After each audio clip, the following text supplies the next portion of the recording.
Faro, comté de Wayne, Caroline du Nord. 0h35, heure normale de l'Est, 24e janvier 1961. Un B-52G Stratofortress en alerte aérienne se désintègre au-dessus de terres agricoles en hiver et largue 2 bombes thermonucléaires Mk-39 de 3,8 mégatonnes. La première arme descend sous parachute et passe automatiquement par plusieurs étapes d'armement. La détonation est empêchée par un seul interrupteur de sécurité à basse tension en position safe.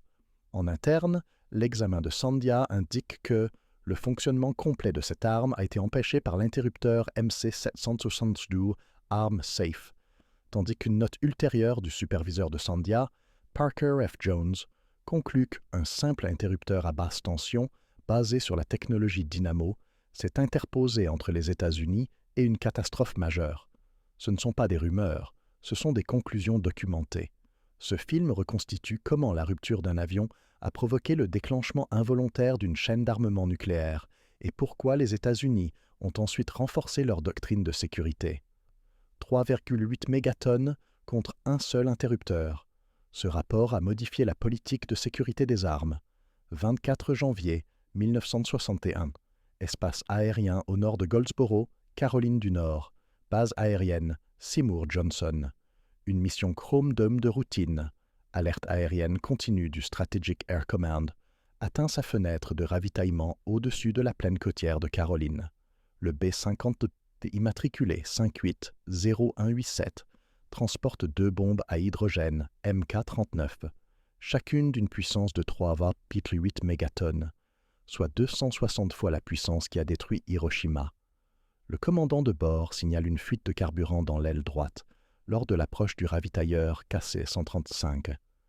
La procédure standard prévoit d'interrompre le ravitaillement et de retourner à la base. L'équipage vire vers le sud-ouest. Quelques minutes plus tard, la structure commence à se déchirer. Le fuselage se brise à environ 10 000 pieds d'altitude. 8 membres d'équipage sont à bord, 5 survivront. La rupture n'est pas douce. Le métal se déchire. Le système hydraulique tombe en panne. Les supports de bombes, conçus pour se déclencher sur commande électrique, subissent une violence mécanique. Les cordons se détachent.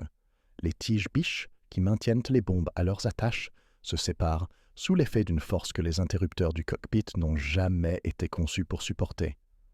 2 Mk-39 tombent dans la nuit de janvier. La première bombe déploie son parachute de 7 mètres de diamètre. Le ralentisseur ralentit sa descente, comme prévu. Ce n'est pas le cas de la deuxième bombe. La cordelette de son parachute ne parvient pas à extraire la voilure. La bombe entre en chute libre et accélère vers des champs de tabac saturés. Au sol, les habitants entendent les moteurs. Certains voient des flammes. Un agriculteur près de Faro voit des débris se disperser sur sa propriété. En quelques minutes, la ligne d'urgence de Seymour Johnson est activée. Les procédures d'urgence pour un Broken Arrow, terme militaire désignant un accident impliquant des armes nucléaires, sont immédiatement mises en place. Les équipes de neutralisation des explosifs et munitions se mobilisent. Des cordons de sécurité sont formés. L'armée de l'air ne sait pas encore que les 2 armes ont suivi les séquences d'armement sans commande humaine. Chaque mission Chrome Dome repose sur les principes suivants: contrôle continu, barrières procédurales multiples, action délibérée de l'équipage avant que la bombe n'atteigne l'état armé. La réalité qui se dessine dans les heures qui suivent sera tout autre. Les forces de rupture peuvent tirer les cordons. Les capteurs environnementaux peuvent fermer les contacts. Les minuteries peuvent se déclencher. Les batteries peuvent se mettre à feu. Une arme peut passer par sa chaîne d'armement de manière autonome, stoppée uniquement par des barrières conçues pour être finales et non initiales. 3 membres d'équipage meurent dans l'accident. 2 armes gisent, séparées dans l'obscurité. L'une a atterri presque intacte, son parachute drapé sur les chaumes d'hiver. L'autre est enfoncé profondément dans un sol détrempé, fragmenté par l'impact. 2 problèmes de récupération. Une question de sécurité.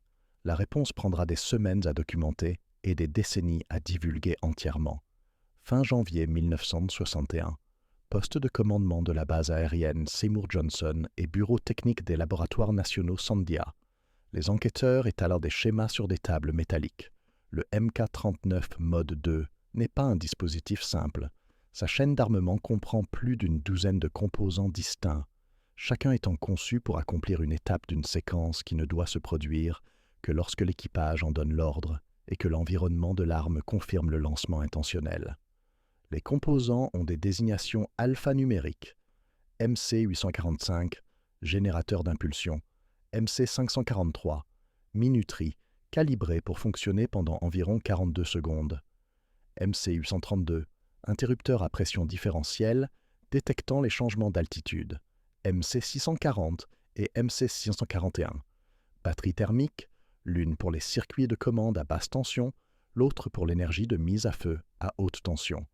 MC772, interrupteur, arme safe, sélecteur rotatif à moteur. MC788, interrupteur de sécurité haute tension, isolant les batteries de condensateur des détonateurs. MC730, unité X, dernière étape qui fournit des kilovolts aux détonateurs à fil ponté dans le primaire. L'intention de conception est claire. L'alimentation électrique n'atteint l'unité X que lorsque l'équipage met un interrupteur du cockpit en position ARM, lorsque les capteurs environnementaux confirment que l'arme s'est séparée de l'avion et descend selon le profil d'altitude correct, et lorsque les minuteries vérifient que la séquence se déroule comme prévu. Chaque composant agit comme une porte. Ouvrez toutes les portes dans le bon ordre et l'arme s'arme. Laissez une porte fermée et la chaîne s'arrête. La réalité, telle qu'elle a été documentée dans les jours qui ont suivi l'accident de Goldsboro, montre que de nombreuses portes se sont ouvertes sans ordre de l'équipage. Les cordons mécaniques, conçus pour déclencher la séquence lors d'un largage intentionnel, ont été tirés par la rupture de la cellule. Les interrupteurs barométriques se sont fermés lorsque les armes sont tombées. Les minuteries ont commencé à compter. Les batteries se sont activées. La chaîne d'armement s'est mise en marche, non pas parce qu'un être humain dans le cockpit a donné un ordre, mais parce que la dynamique de l'accident a imité les signatures environnementales d'un largage délibéré. Un ingénieur de Sandia écrit plus tard « Étant donné que n'importe quelle source de courant continu de 28 volts pouvait faire fonctionner le moteur, comment pouvait-on affirmer qu'une telle tension ne serait jamais appliquée ?» Il s'agit d'une question concernant les courants parasites, le câblage exposé aux forces de rupture, et les hypothèses selon lesquelles la sécurité procédurale, maintenir le contrôle de l'équipage, empêcherait un déclenchement accidentel. Les essais au banc et les autopsies des composants qui suivront montreront à quel point cette hypothèse était fragile. Le tambour indicateur du MC772 de l'arme Neo 2 apparaîtra plus tard tourné vers ARM. Mais les contacts, les pièces qui complètent réellement les circuits, raconteront une autre histoire. Cette divergence entre ce qui semble armé et ce qui est électriquement armé a des implications interprétatives qui se répercutent sur la politique de sécurité pendant des années, du 24 au 31 janvier 1961. Champ près de Faro et Big Daddy's Road, comté de Wayne. Les sites d'impact sont distants de moins de 2 miles. L'arme Nehiro 1, sous son parachute, s'est immobilisée dans une clairière. Son enveloppe extérieure est intacte. Les sangles du parachute sont emmêlées dans les branches basses. Le personnel chargé de la neutralisation des explosifs établit un cordon de sécurité, s'approche avec prudence et sécurise l'arme en désactivant ses batteries et en verrouillant son détonateur. La récupération se déroule sans incident. Dans l'après-midi du 25, l'arme Nehiro 1 est chargée dans un camion et transportée à Seymour Johnson pour y être examinée en détail. L'arme Nehiro 2 pose un problème plus difficile. L'impact de la chute libre l'a enfoncé profondément dans un sol saturé. Le cratère est irrégulier, en pente, et se remplit d'eau souterraine. Les pompes se mettent immédiatement en marche. Des cales en contreplaqué soutiennent les parois qui s'effondrent. Les ingénieurs travaillant par équipe, avançant pied par pied dans l'excavation. À environ 6 mètres, ils récupèrent le dispositif principal, le déclencheur de fission. Il est fragmenté mais identifiable. La recherche se poursuit pour retrouver le secondaire, l'étage de fusion qui aurait produit la majeure partie des 3,8 mégatonnes de puissance de l'arme. À 9 mètres, la nappe phréatique devient l'adversaire principal. Les pompes fonctionnent en continu, mais le débit entrant équivaut au débit sortant. Les parois s'effondrent, les cales cèdent. À 12 mètres, l'excavation est une bataille contre l'hydrologie et le froid hivernal. Les ingénieurs creusent du plus profondément, mais la stabilité se détériore. Les échantillons de sol montrent que le secondaire pourrait se trouver à plus de 15 mètres, voire plus profondément. La décision est prise. Poursuivre l'excavation présente un risque plus important que de laisser le composant en place. Le primaire a été récupéré. Les réservoirs de tritium, vérifiés et enregistrés, sont intacts. Les explosifs puissants, bien que dégradés par l'impact, ont été retrouvés.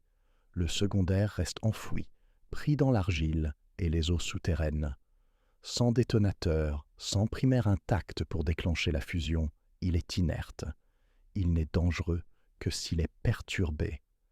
L'armée de l'air sécurise le site. Des instruments juridiques sont préparés. Le gouvernement fédéral obtiendra une servitude perpétuelle sur la propriété, interdisant toute excavation ou forage à moins de 5 pieds, dans un rayon défini.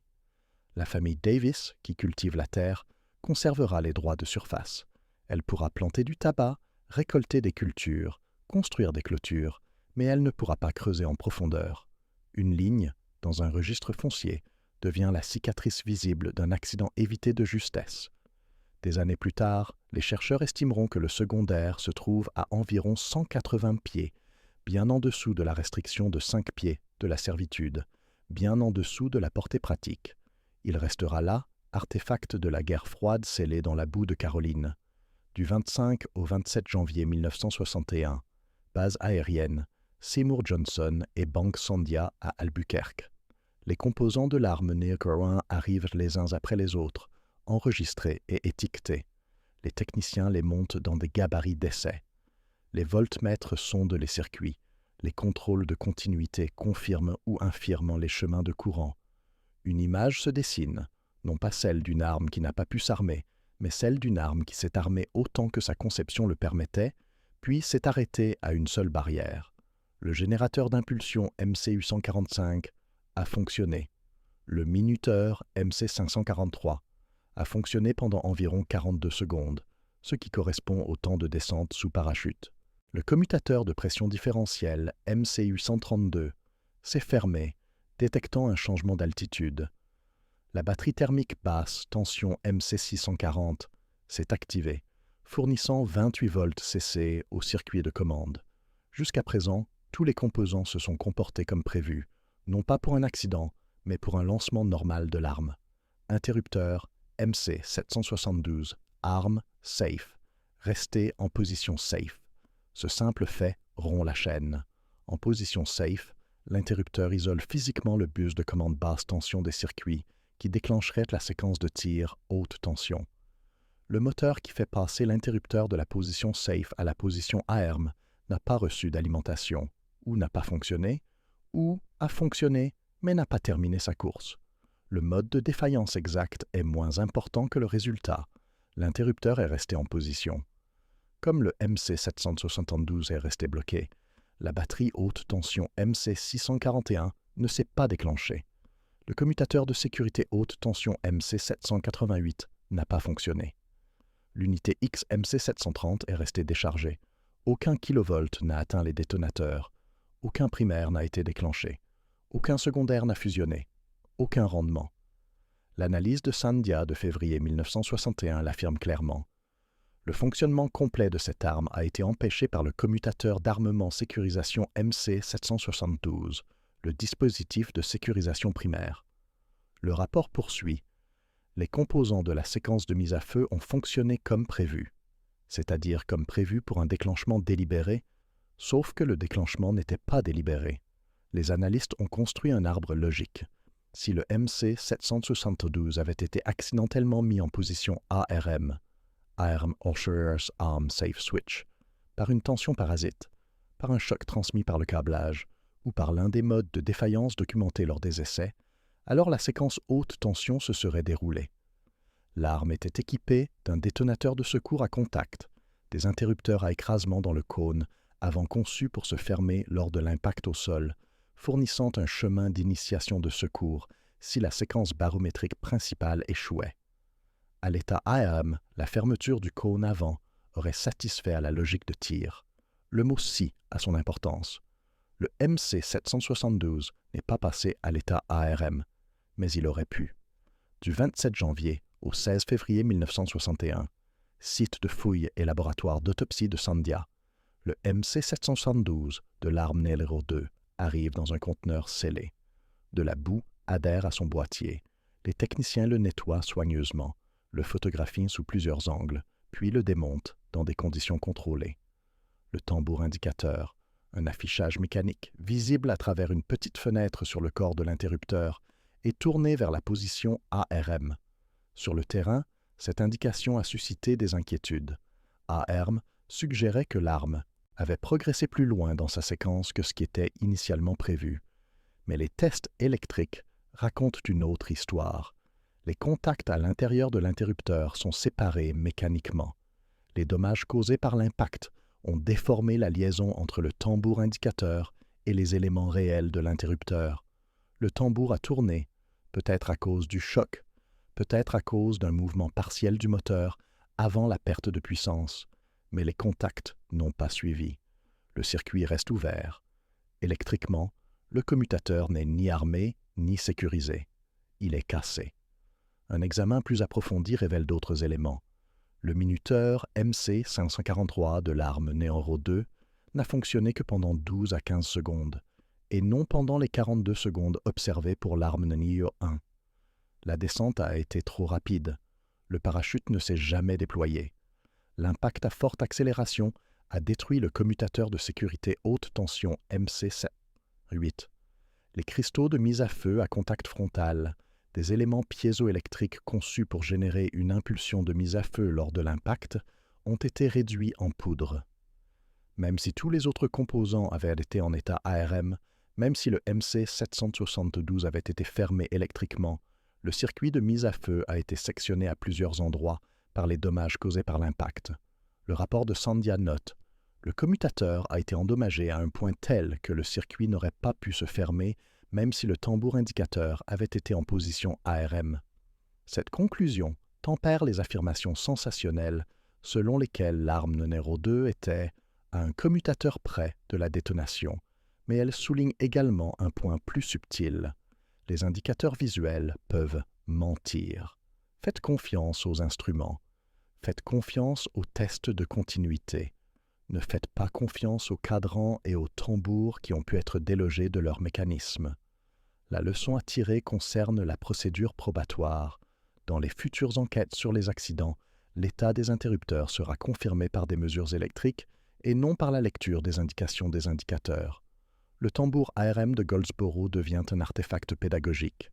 Il nous rappelle que dans les systèmes complexes, ce qui semble vrai et ce qui est électriquement vrai peuvent diverger. Pour les analystes de risque, les données relatives à l'arme numéro 2 offrent un réconfort limité. Oui, les dommages causés par l'impact ont empêché la détonation. Mais l'arme numéro 1 n'a pas subi de dommages équivalents. L'arme numéro 1 a atterri intacte, et l'arme numéro 1 a suivi sa séquence jusqu'à la porte finale à basse tension. Analyse de février 1961. Mémo du 22 octobre 1969. Laboratoires nationaux de Sandia. 2 documents sur le même événement se trouvent côte à côte sur un bureau, à 8 ans d'intervalle. Ils ne se contredisent pas dans leur affirmation factuelle. Tous deux reconnaissent que le MC772 a tenu bon, que l'arme n'a pas explosé, que le système de sécurité a finalement fonctionné comme prévu. Mais ils divergent dans leur interprétation de ce que signifie « comme prévu ». Les rapports post-mortem de l'AEC et de Sandia de 1961 se concentrent sur le comportement des composants. Ils répertorient les éléments qui se sont activés et ceux qui ne l'ont pas fait. Ils concluent que le dispositif de sécurité principal, le MC772, a empêché le fonctionnement complet. Le ton est technique, diagnostique. L'arme s'est comportée correctement dans les limites de sa conception, même si les conditions dans lesquelles elle a été testée étaient anormales. Parker F. Jones, un superviseur de Sandia ayant une grande expérience de la sécurité des armes, rédige sa note de service d'octobre 1969 dans une perspective différente. Il revient sur l'accident de Goldsboro en s'appuyant sur 8 années supplémentaires de tests, d'accidents et de données supplémentaires sur le comportement des armes dans des environnements anormaux. Sa conclusion, la bombe MK-39 Mode 2 ne présentait pas une sécurité suffisante pour remplir son rôle d'alerte aérienne. Jones écrit « Un simple interrupteur à basse tension, basé sur la technologie dynamo, séparait les États-Unis d'une catastrophe majeure. » Il ne conteste pas le fait que l'interrupteur ait fonctionné. Il soutient que le fait de s'appuyer sur un seul interrupteur motorisé, un dispositif vulnérable au courant parasite de 28 volts, aux dommages causés au câblage et à tous les modes de défaillance documentés dans les archives des essais de Sandia, est une philosophie de conception inacceptable pour une arme transportée en alerte aérienne continue. Le débat interne ne porte pas sur la sécurité abstraite du MK-39. Il porte sur le risque acceptable. Les historiens de la sécurité de Sandia noteront plus tard que plus de 30 opérations involontaires de commutateurs pré-sûrs ont été observées lors d'essais au sol. Ce n'est pas hypothétique, c'est documenté. Les moteurs ont fonctionné alors qu'ils n'auraient pas dû. Les courants ont trouvé des chemins. Les commutateurs ont bougé. La note de service de Jones circule en interne, mais n'est pas rendue publique avant plusieurs décennies. Lorsqu'elle est finalement divulguée à la suite de demandes en vertu de la loi sur la liberté d'information, elle redéfinit la perception du public à l'égard de Goldsboro. Les résumés narratifs du ministère de la Défense mentionnent l'accident en une seule ligne. Aucune victime au-delà du crash, aucune explosion nucléaire, aucune contamination. La note de service de Jones indique que la situation était plus grave que ne le laisse entendre le résumé. De 1961 au milieu des années 1960, programme d'ingénierie des armes au sein de la Commission de l'énergie atomique, du ministère de la Défense de Sandia et de Los Alamos. Goldsboro n'est pas le seul accident de cette période. Les missions Chrome Dome subissent de multiples crashs. Des bombardiers entrent en collision avec des avions citernes, subissent des défaillances structurelles, connaissent des incendies en vol. Des armes sont perdues, récupérées ou restent introuvables dans la glace, l'océan et le sol. Chaque incident génère des données. Chaque ensemble de données alimente les exigences de conception. Des ordres de modification circulent. La première priorité, éliminer les voies d'initiation mécanique qui peuvent être déclenchées par la dynamique des accidents. Les cordons qui tirent lors de la rupture de la cellule sont redessinés ou supprimés. Les tiges biches sont renforcées. Les supports de bombes sont équipés de verrouillages qui empêchent toute séparation involontaire, sauf si des conditions électriques et mécaniques spécifiques sont réunies, conditions qui ne peuvent être satisfaites par une défaillance structurelle seule. Deuxième priorité, renforcer les interrupteurs de sécurité, prêts à l'emploi à basse tension. La vulnérabilité du MC772 au courant parasite est inacceptable.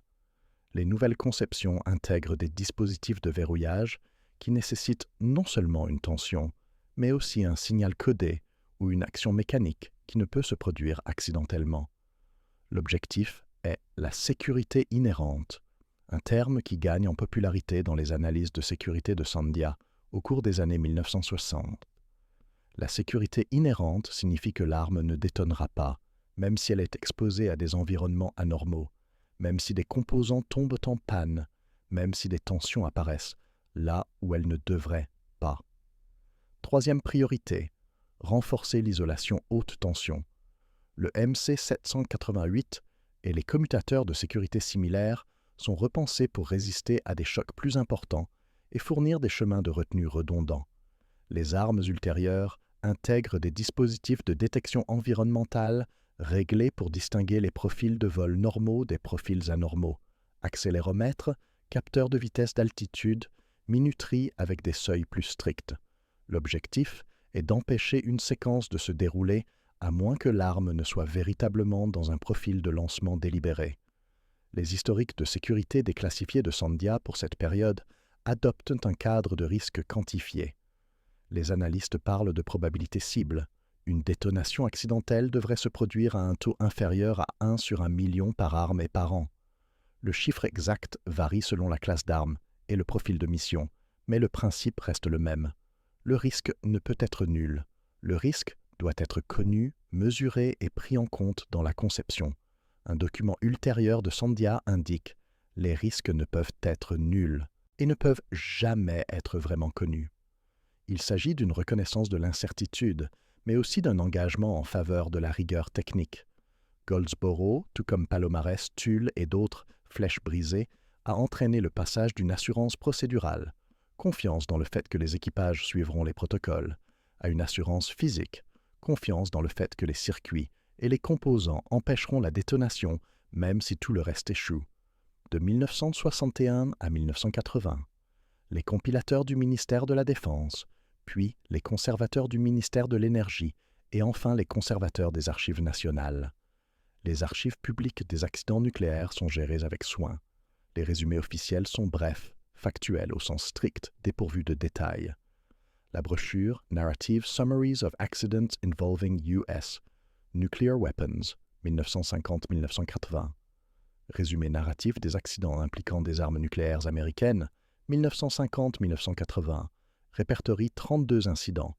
Chaque entrée indique une date, un lieu, une brève description et le nombre de victimes, le cas échéant. L'entrée concernant Goldsboro occupe quelques lignes. Un B-52 s'est écrasé près de Goldsboro, en Caroline du Nord, le 24 janvier 1961. 2 armes à bord, 3 membres d'équipage tués. Pas de détonation nucléaire, pas de contamination. Ce que le résumé omet, l'état électrique du MC-772, la durée de fonctionnement du minuteur, l'état du MC-788, l'arbre logique indiquant combien de barrières sont tombées et laquelle a tenu, la note de service de Jones, les photographies des essais au banc, la matrice de l'état des composants, toutes les spécificités techniques qui permettraient à un lecteur averti d'évaluer à quel point l'accident a frôlé la catastrophe. Cette omission n'est pas nécessairement trompeuse. Les résumés sont, par définition, des réductions. Mais cette réduction crée un écart de perception. Pour quelqu'un qui lit la brochure, Goldsboro n'est qu'un accident parmi d'autres. Malheureux certes, mais maîtrisé. Pas de rendement, pas de dommages, pas de leçons politiques visibles. En interne, l'histoire est différente. Le National Security Archive, grâce à un long procès intenté en vertu de la loi sur la liberté d'information, obtient les rapports de l'AEC Sandia de 1961 et la note de service de Jones de 1969. Lorsque ces documents sont rendus publics dans les années 2000, ils apportent des précisions qui manquaient au résumé.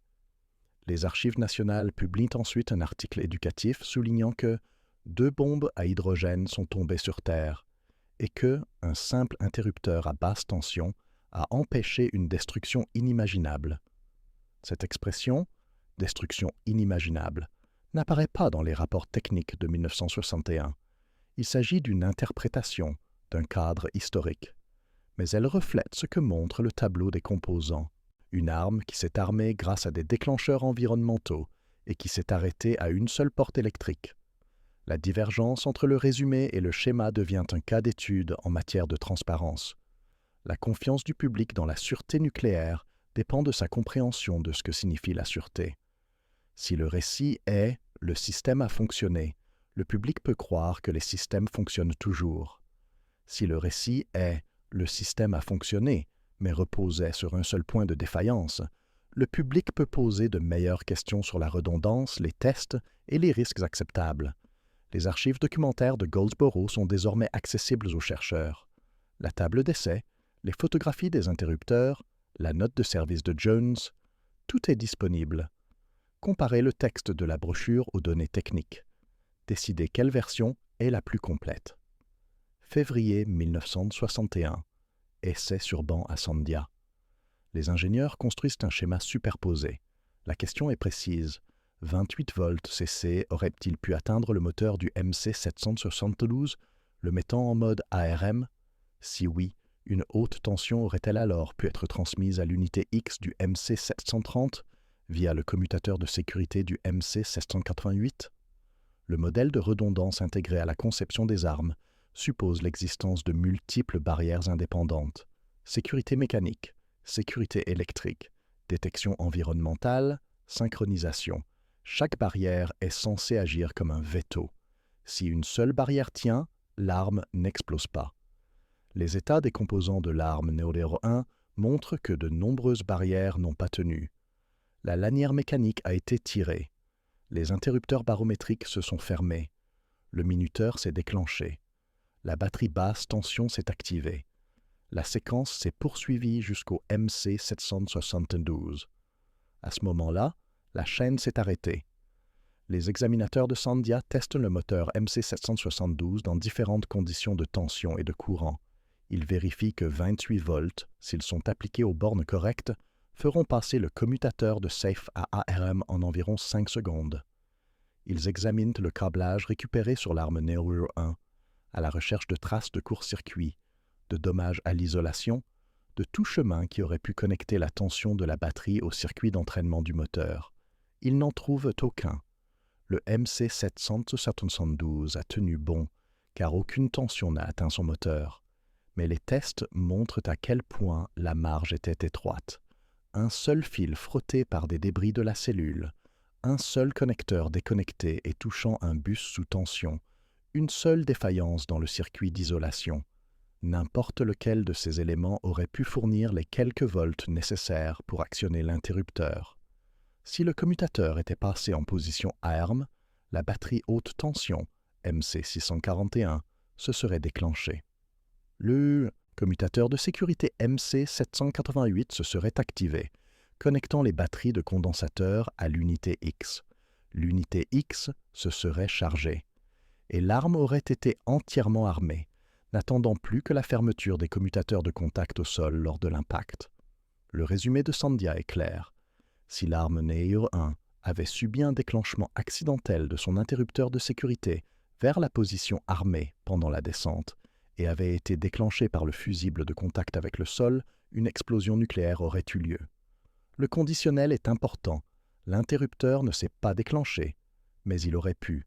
Une ogive prête au combat, conçue pour exploser sur commande, a été arrêtée par un simple sélecteur motorisé dans un circuit de commande de 28 volts. C'est là le point culminant. Ce n'est pas un échec, mais un succès si mince qu'il révèle l'insuffisance de la philosophie de conception. Une seule porte, un seul interrupteur, une seule barrière entre 3,8 mégatonnes et un matin d'hiver en Caroline du Nord, de 1961 à 1962 et au-delà. Site d'excavation, négociation fédérale, registre foncier du comté de Wayne. Après des semaines de pompage, l'armée de l'air interrompt les opérations de récupération. La partie primaire a été retirée. La partie secondaire, qui contient du deutérure de lithium, de l'uranium et des composants structurels, reste enfouie à plus de 12 mètres de profondeur, voire plus. Les ingénieurs évaluent le risque. La partie secondaire n'est pas une arme complète. Elle ne comporte ni détonateur, ni dispositif de mise à feu, ni partie primaire pour déclencher la fusion. Séparée du déclencheur de fission, elle est inerte. Les matériaux sont radioactifs, l'uranium est à la fois fissile et toxique, mais ils sont solides, enfermés dans du métal corrodé et enfouis dans de l'argile à faible perméabilité. L'eau souterraine de la région n'est pas utilisée pour la consommation. L'agriculture de surface ne présente aucun risque d'exposition. Le plus grand risque est celui de la perturbation. Si un futur propriétaire foncier, ignorant l'enfouissement, effectuait des fouilles profondes, pour des fondations, un puits, une ligne électrique, il pourrait tomber sur le secondaire.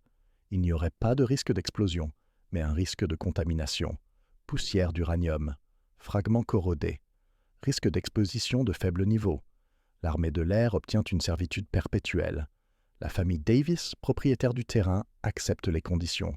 Les droits de surface restent acquis aux propriétaires fonciers. Ils peuvent cultiver, construire des clôtures, planter des cultures. Mais ils ne peuvent pas forer, creuser ou perturber le sol à moins de 5 pieds, dans un rayon défini centré sur le point d'enfouissement estimé. La servitude est enregistrée au registre foncier du comté de Wayne. Elle lie tous les futurs propriétaires. Des évaluations ultérieures, dont une réalisée par des chercheurs de l'Université de Caroline du Nord, estiment que le secondaire se trouve à environ 180 pieds, à quelques mètres près, bien en dessous de la restriction de 1,5 mètre imposée par la servitude, bien en dessous de toute profondeur de perturbation pratique pour un usage agricole ou résidentiel. La servitude est une mesure de précaution, une ligne juridique tracée pour éviter toute rencontre accidentelle. Les visiteurs du site voient aujourd'hui des terres agricoles. Aucun repère, aucun monument, aucune cicatrice visible. La seule preuve se trouve dans le registre foncier, une restriction qui interdit de creuser en profondeur. La bombe secondaire reste là où elle est tombée, un artefact de la guerre froide scellé sous des champs de tabac. Une ligne dans un registre foncier devient l'héritage le plus visible d'un accident évité de justesse avec une bombe à hydrogène. Pas une plaque, pas un panneau d'avertissement, un instrument juridique qui dit « Ce sol contient quelque chose que nous n'avons pas pu récupérer.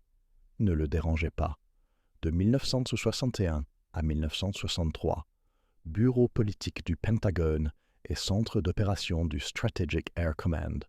Goldsboro n'est qu'un accident parmi d'autres. Rien qu'en janvier 1961, 2 B-52 s'écrasent lors de missions Chrome Dome. Plus tard dans l'année, un bombardier transportant des armes nucléaires est endommagé lors d'un accident de ravitaillement. En janvier 1966, un B-52 entre en collision avec un avion citerne au-dessus de Palomares, en Espagne, dispersant des débris d'armes et du plutonium sur les terres agricoles. En janvier 1968, un B-52 s'écrase près de Thulé, au Groenland, contaminant la glace. Le nombre d'accidents atteint les dirigeants civils. Le secrétaire à la Défense Robert McNamara reçoit des informations sur la sécurité des armes. L'administration Kennedy, axée sur le contrôle des armements et la stabilité stratégique, pose des questions difficiles sur les risques opérationnels. Combien de bombardiers sont en vol à un moment donné? Combien d'armes? Quels sont les taux de défaillance? Quelles sont les probabilités? Les analyses de sécurité de Sandia fournissent des données. Les dispositifs de sécurité du MK-39, bien que fonctionnels, reposaient sur des barrières à point unique dans le circuit de commande à basse tension. Les armes plus récentes intègrent une meilleure isolation, mais le stock existant comprend des centaines de dispositifs présentant une architecture similaire. Les faire voler en continu, par tous les temps, avec un ravitaillement en vol, soumis à des contraintes mécaniques et à la fatigue de l'équipage, augmente les risques. Le Strategic Air Command commence à réduire l'alerte aérienne continue. Le changement est progressif et non soudain. Certaines missions se poursuivent, mais le nombre de bombardiers en vol à un moment donné diminue. L'alerte au sol devient la posture privilégiée. Les armes sont chargées, les équipages sont prêts, mais les avions restent sur le tarmac et non dans les airs. Ce changement réduit l'exposition aux accidents tout en maintenant la capacité de réaction rapide. D'autres postures dissuasives se développent. Les missiles balistiques lancés à partir de sous-marins, à l'abri des attaques aériennes, offrent une capacité de riposte survivante. Les missiles balistiques intercontinentaux terrestres dans des silos renforcés ajoutent une redondance. La justification stratégique des patrouilles continues de bombardiers s'affaiblit à mesure que d'autres systèmes arrivent à maturité. Le département des ressources naturelles et culturelles de Caroline du Nord note plus tard « Les missions d'alerte aérienne ont été ralenties ou interrompues après plusieurs accidents, dont un près de Goldsboro. » La formulation est prudente, attribuant le changement de politique à de multiples facteurs. Mais Goldsboro est cité. Il entre dans les annales comme un tournant, une étude de cas sur la manière dont les preuves d'accident influencent la doctrine. Goldsboro devient un scénario de formation. Les candidats officiers étudient la séquence de l'accident. Les ingénieurs analysent les défaillances des composants. Les analystes de sécurité utilisent les données pour valider leur modèle de risque. L'incident ne fait pas la une des journaux, mais il permet un apprentissage institutionnel. Il montre que la sécurité procédurale ne suffit pas. La sécurité de la conception doit être étudiée, testée, quantifiée et continuellement améliorée. 1961 et les années suivantes. Surveillance environnementale du comté de Wayne et supervision technique fédérale. Une fois les deux armes sécurisées, l'attention se porte sur l'évaluation radiologique. La population craint la contamination. L'accident a-t-il libéré des produits de fission? Y a-t-il du plutonium dans le sol? Les habitants sont-ils en danger? Les autorités du comté et de l'État coordonnent leurs efforts avec les équipes fédérales. Des instruments de mesure des radiations balayent les zones d'impact. Des échantillons de sol sont prélevés. Des échantillons d'eau sont prélevés dans les puits voisins. Les résultats sont documentés. Aucune dose supérieure au fond naturel n'est détectée dans la population. La raison est simple. aucune explosion nucléaire n'a eu lieu. Sans rendement, il n'y a pas de produit de fission, pas d'iode 131 dans le lait, pas de césium 137 dans le sol, pas de strontium 90 dans les eaux souterraines. Les réservoirs de tritium des deux armes sont vérifiés et enregistrés comme intacts. Le tritium est un isotope radioactif de l'hydrogène, utilisé dans les dispositifs de fusion pour augmenter le rendement. Il est également volatile. Un réservoir rompu libérerait du tritium gazeux dans l'environnement. Aucun des réservoirs ne présente de signes de rupture. Les explosifs puissants qui entourent le primaire, conçus pour comprimer le cœur de fission, sont pris en compte. Une partie est dégradée par l'impact, mais elle est chimiquement stable et ne présente aucun danger radiologique. Les résumés narratifs du ministère de la Défense et du ministère de l'Énergie le confirment. Aucune contamination, aucune exposition médicale, aucun seuil d'évacuation dépassé. L'absence de données sur les doses est en soi un signe. L'ingénierie a réussi, une fois, après de multiples échecs, structurels, procéduraux, environnementaux, la dernière barrière a tenu bon. Pour replacer le risque dans son contexte, une radiographie thoracique classique délivre une dose de rayonnement d'environ 0,1 millisievert. L'accident de Goldsboro, comme il n'a produit aucun rendement et n'a entraîné aucune brèche dans le confinement radiologique, n'a délivré aucune dose mesurable au public. Les unités ont leur importance. La dose est mesurée en sieverts ou en gray, avec des équivalents américains en rem ou en rad. L'activité, c'est-à-dire le taux de désintégration des matières non radioactives, est mesurée en becquerel ou en curie pour les enregistrements américains. Aucune de ces unités n'apparaît dans les registres de santé publique de Goldsboro, car il n'y avait rien à mesurer. Le dossier pédagogique des Archives nationales résume « 2 bombes à hydrogène sont tombées le 24 janvier 1961. Un simple interrupteur à basse tension a empêché une destruction inimaginable. » La phrase est dramatique, mais elle s'appuie sur l'analyse des composants. Les moniteurs n'ont rien détecté parce que l'interrupteur a tenu. Si l'interrupteur avait lâché, les moniteurs auraient raconté une autre histoire s'il y avait eu quelqu'un pour les lire. De 1961 à nos jours. Les historiques de sécurité de Sandia, les publications de la National Security Archive FOIA, la mémoire collective. Les archives documentaires de Goldsboro sont désormais conservées dans plusieurs dépôts. Les rapports post-mortem de l'AEC et de Sandia de 1961, autrefois classifiés, sont désormais accessibles via la National Security Archive. La note de service de Parker F. Jones de 1969, obtenue grâce à des demandes en vertu de la loi sur la liberté d'information et publiée par The Guardian, fait partie des archives publiques. Les résumés narratifs du ministère de la Défense, déclassifiés par étapes, constituent le registre officiel des accidents. Le Bureau de l'information scientifique et technique conserve des analyses de sécurité archivées qui citent Goldsboro comme étude de cas dans l'évolution de la doctrine de sécurité des armes. 2 récits se dégagent de ces documents. Le premier, le système a fonctionné. Le MC-772 a tenu bon. Il n'y a pas eu de rendement. L'arme a été récupérée. La sécurité publique a été maintenue. Ce récit est factuellement correct. Le second, le système a failli échouer. Plusieurs barrières ont cédé. Un seul interrupteur à basse tension séparait les conditions normales de 3,8 mégatonnes. Ce récit est également factuellement correct. La tension entre ces récits n'est pas une contradiction. Il s'agit d'une différence de formulation. Les premiers résumés inspiraient confiance, rassurant le public sur le fait que les armes nucléaires pouvaient être manipulées en toute sécurité, que les accidents étaient maîtrisés et que les risques étaient gérés. Des archives de plus détaillées enseignent la gestion de l'incertitude, identifier les vulnérabilités ponctuelles, les éliminer par la conception, renforcer les chemins d'isolation haute tension, quantifier le risque plutôt que de le supposer inexistant. Les historiques de sécurité déclassifiés de Sandia retracent cette évolution. Les armes post-Goldsboro intègrent des interrupteurs pré-sécurisés améliorés avec des fonctions de verrouillage qui nécessitent des signaux codés, et pas seulement une tension. Les interrupteurs de sécurité haute tension gagnent en redondance, garantissant qu'aucune défaillance d'un composant unique ne peut compléter le chemin de tir. Les dispositifs de détection environnementale sont devenus plus sophistiqués, distinguant avec une plus grande précision les profils de vol normaux des profils anormaux. Des dispositifs d'action permissifs, Permissive Action Links, des dispositifs électromécaniques ou électroniques qui nécessitent un code numérique pour armer une arme, ont été ajoutés à de nombreux systèmes, mais pas à tous. La conclusion de Parker F. Jones reste dans les archives. La bombe MK-39 Mode 2 ne possédait pas une sécurité adéquate pour le rôle d'alerte aérienne. Il ne s'agit pas d'une condamnation des ingénieurs qui ont conçu l'arme ou des équipages qui l'ont utilisée.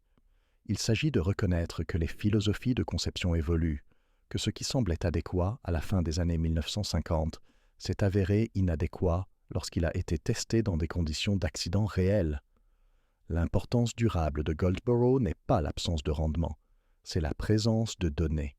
Les tests au banc, l'état des composants, les arbres logiques, tout est documenté. La conception promettait la redondance. Les schémas montraient une seule barrière décisive. C'est la leçon conservée dans les archives, enseignée dans les cours sur la sécurité, mentionnée dans les débats politiques. Si vous appréciez l'histoire factuelle fondée sur des documents primaires, le dossier est disponible. Lisez le tableau des composants. Lisez la note de service de Jones. Lisez l'analyse de 1961. Puis décidez quelle histoire, le résumé ou le schéma, vous en dit le plus sur la façon dont les systèmes réussissent et échouent. Un champ agricole dans le comté de Wayne, en Caroline du Nord. Aucun monument ne marque le site. Aucune pancarte d'avertissement n'est placée sur la route. Le tabac pousse en été. La neige recouvre le sol en hiver. À 1,5 mètre de profondeur, une restriction légale apparaît dans le registre foncier. À 55 mètres de profondeur, une deuxième bombe non récupérée repose là où elle est tombée le 24 janvier 1961. Le dossier documentaire est précis. 8 membres d'équipage, 5 survivants, 3 morts, 2 armes, un parachute déployé, un interrupteur maintenu enfoncé. Aucun rendement. Aucune contamination. Aucune dose publique supérieure au niveau de fond. Ce sont les faits. Le dossier technique est également précis. Le MC-845 a fonctionné. Le MC-543 a fonctionné pendant 42 secondes. Le MC-832 s'est fermé. Le MC-640 s'est activé. Le MC-772 est resté en mode sécurité. Le MC-641 n'a pas tiré. Le MC-788 n'a pas fonctionné. Le MC-730 est resté non chargé. Tels sont les états. Les données relatives à la sécurité établissent le lien. Les barrières procédurales ont échoué. Les déclencheurs environnementaux se sont fermés. Les dispositifs de sécurité mécanique ont cédé à la dynamique de l'accident. La dernière barrière électrique a tenu. Telle est la séquence. Les données politiques montrent le résultat. Des modifications ont été apportées aux armes. Les missions d'alerte aérienne ont été réduites. Les critères de sécurité inhérents ont été renforcés. Des cadres de risque quantifiés ont remplacé l'assurance procédurale. La réponse institutionnelle n'a pas été de crier victoire, mais de repenser le système. 3,8 mégatonnes contre un interrupteur. Ce rapport n'apparaît pas dans les résumés narratifs du ministère de la Défense.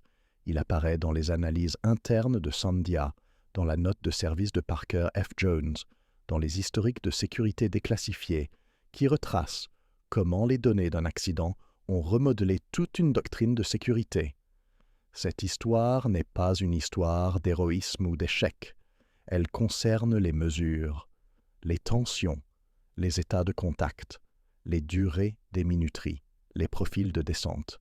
Les instruments ont dit la vérité. Les schémas ont montré le chemin. Les essais au banc ont confirmé les états. La servitude légale a codifié la limite. Les archives ont conservé les enregistrements. S'il y a une morale, c'est celle-ci. Les systèmes conçus par les êtres humains fonctionnent dans des limites de tolérance. La redondance n'est pas absolue. La sécurité n'est pas garantie.